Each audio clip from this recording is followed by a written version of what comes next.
Let's have an open discussion about supplements. So I just saw my third or fourth 5-year-old child today. These are children who are perfectly healthy and growing, and they go to school and they're active. Absolutely nothing wrong with them. And I ask about diet and eating habits, and pretty much every time I get a very similar answer. My child eats some form of noodles and cheese or mac and cheese. They eat a chicken finger or dino nugget. They eat some kind of pizza product or some kind of dough with cheese. And the occasional, partially processed meat product of some kind.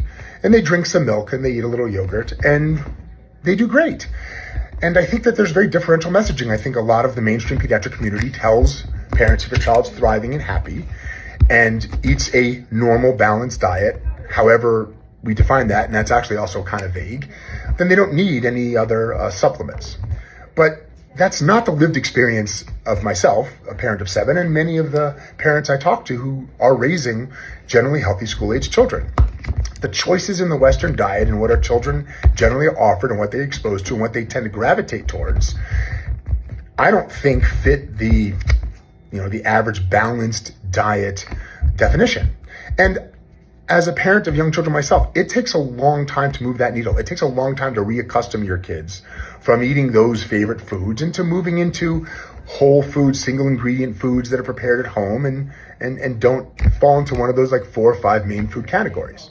So then the question becomes, while we're in this young child phase and working on my child's diet, what are the most important things nutritionally that we can add to them in the form of supplements that benefit their health?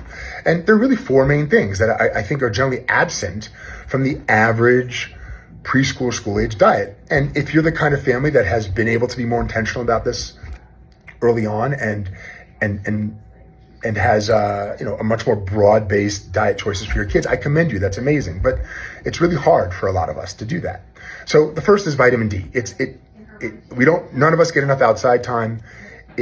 Our immune systems and our bone growth benefit from it. So I always recommend they should be on some form of supplemental vitamin D. The other is iron. It's the most important nutrient for brain growth.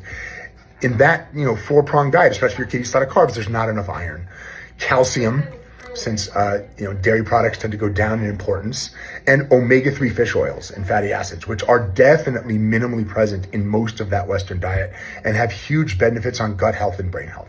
So if your kid is healthy and eats a typical Western diet, those are the 4 things they benefit most from.